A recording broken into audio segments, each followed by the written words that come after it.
कभी कभी लाइफ में हमारे सामने ऐसी सिचुएशन खड़ी हो जाती है जिनसे लड़ना मुश्किल होता चला जाता है। हालात हमारे कुछ ऐसे हो जाते हैं मानो सब कुछ खत्म हो गया हो। दूर दूर तक सिर्फ अंधेरा ही अंधेरा दिखाई देता है। कुछ समझ नहीं आता कि ऐसी सिचुएशन में करे तो करे क्या, और कई बार तो ऐसी सिचुएशन में क्विट करने का मन करता है। हालात चाहे तुम्हारे कैसे भी क्यों ना हो, एक बात तो तय है कि ये वक्त अभी गुजर जाएगा। चाहे अच्छा वक्त हो या फिर बुरा वक्त गुजर जाएगा, लेकिन एक बात हमेशा याद रखना कि जिंदगी में कुछ भी कर गुजरने की अपॉर्चुनिटीज सिर्फ इसी वक्त में मिलती हैं। अगर उस सिचुएशन में क्विट न किया जाए तो, क्योंकि विनर्स जो होते हैं वो कभी क्विट नहीं करते, जो क्विट करते हैं वो कभी विनर नहीं होते।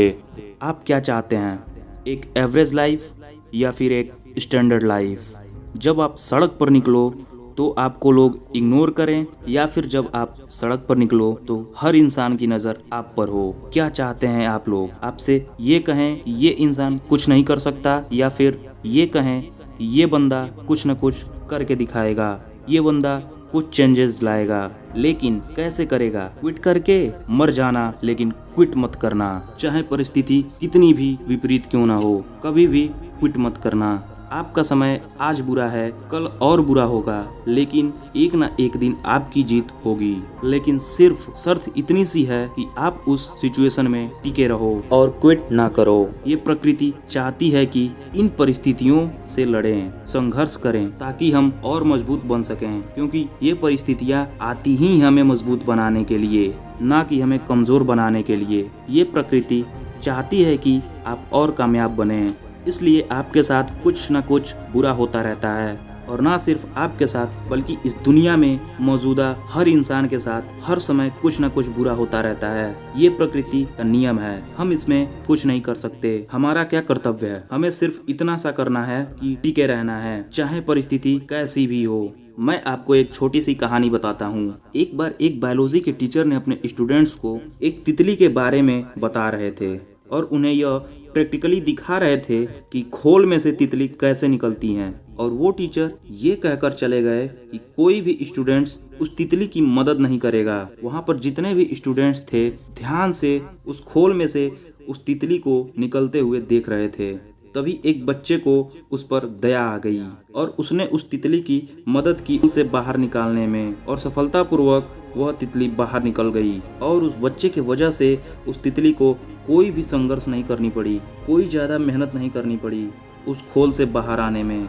लेकिन वह तितली थोड़ी देर में मर गई। जब टीचर वापस लौटे तो उन्हें पूरी घटना मालूम हुई। तब उन्होंने अपने स्टूडेंट्स को बताया कि वो तितली जब संघर्ष करती है तो उससे उसके पंख को मजबूती मिलती है। यही प्रकृति का नियम है। उस तितली की मदद करके उस बच्चे ने उस तितली को संघर्ष करने का मौका नहीं दिया, और यही परिणाम हुआ कि वो तितली मर गई। संघर्ष ही जीवन है, संघर्ष ही आपको मजबूत बनाता है। इंग्लिश में एक क्वोट्स है, नो पेन नो गेन। संघर्ष तो करना पड़ेगा चाहे कुछ भी हो जाए, और इसमें कोई बहाना नहीं, नो एक्सक्यूजेस। जो विनर्स होते हैं वे या तो किसी काम को करते ही नहीं, और अगर वो किसी काम को करते हैं तो उसमें कभी कोई भी बहाना नहीं बनाते। और जो लूजर्स होते हैं किसी भी काम को करेंगे तो हर किसी में बहाना बना देंगे। अगर वो चाहें तो बहाना बनाने पर एक पूरी बुक लिख सकते हैं। मेरी तो किस्मत ही खराब है, मेरे साथ ही ऐसा क्यों होता है, मेरी एज बहुत कम है, मेरी हाइट बहुत कम है, मैं काला हूँ, मैं सुंदर नहीं हूँ, लोग मुझे पसंद नहीं करते, मैं ज़्यादा पढ़ा लिखा नहीं हूँ, मेरे पास टाइम नहीं है, मेरी आवाज़ अच्छी नहीं है, मेरे पास ये नहीं, मेरे पास वो नहीं, काश ऐसा होता, काश वैसा होता। देखो, जो जैसा है वो वैसा है।